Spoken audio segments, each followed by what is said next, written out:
And we have a very special Halloween edition of the E-Zone today. If you are looking for a thriller to get you into the mood for Halloween, look no further than a new book called The Eaton, written by a local author, John K. Addis, and set right here in mid-Michigan. I loved this book. I read it in one weekend.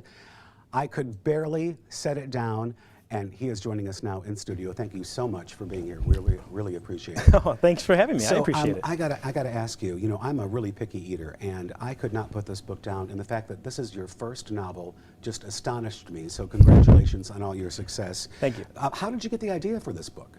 Well, you know, I had a client in Eaton Rapids at the Horner Mill a few years back, and I was working with a restoration expert named Michael Clem, who was kind of telling me more about the history of Eaton Rapids. And my mom and grandparents are from Eaton Rapids. My grandpa was the actual coach at Eaton Rapids. And so I'd heard some of the stories about the mineral baths growing up.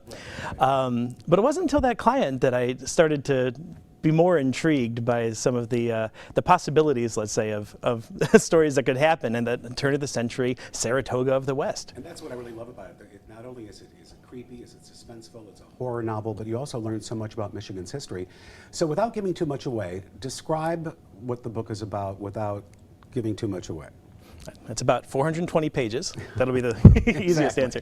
No, it's the idea is that a guy named Sam from Lansing, he falls in love with the old Eaton Rapids train depot. It's actually the Michigan Central train depot. You can still see it. It's still up. It's a little dilapidated, but it's up.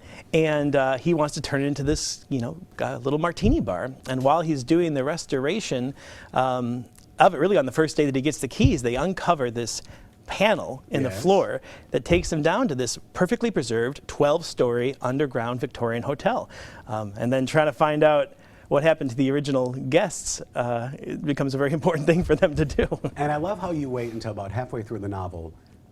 Halfway through the novel is when suddenly there's a shift in time, and we do get to determine, we do discover, you take us back 100 years to when this grand hotel, hidden, buried underneath this thing, kept in secret, it does have its debut, and we learn what happened to those original guests. What has the feedback been so far?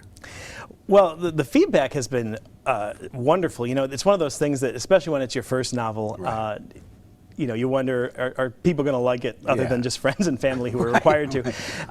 But I sent it out at the encouragement of another local author, Corey Shrum, who encouraged me to send it out, some advanced review copies to people outside of the area. And so I found some people in England and Michigan and elsewhere, and the feedback from them was incredibly positive. And one of the things that they kept telling me was that the jumping back in time and forward, because as you said, about halfway through the book, every other chapter starts to take place either 100 years ago or present day. And that really kind of drives the narrative both in the past, and it helps the present, you know, maybe a little more interesting. Because really, if you're trying to figure out a mystery that happened 100 years ago, it'd be a little cheap if I just had them find a journal that discussed, you know, what happened 100 years ago. It's more fun to see. So you self-publish. Is your hope to have it picked up by a major publisher?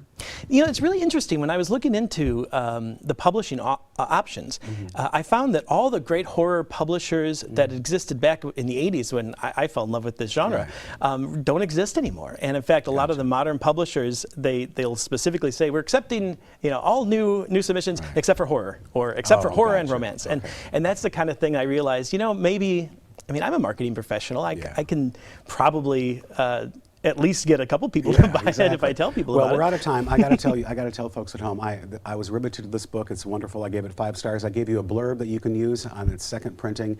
Congratulations. This is an awesome, awesome first novel. It's an awesome novel in general. So, all right, thank you so much for joining us. And now we're going to throw it out to Ann Ember, who's in our newsroom, to tell us what's coming up at 5 and at 6.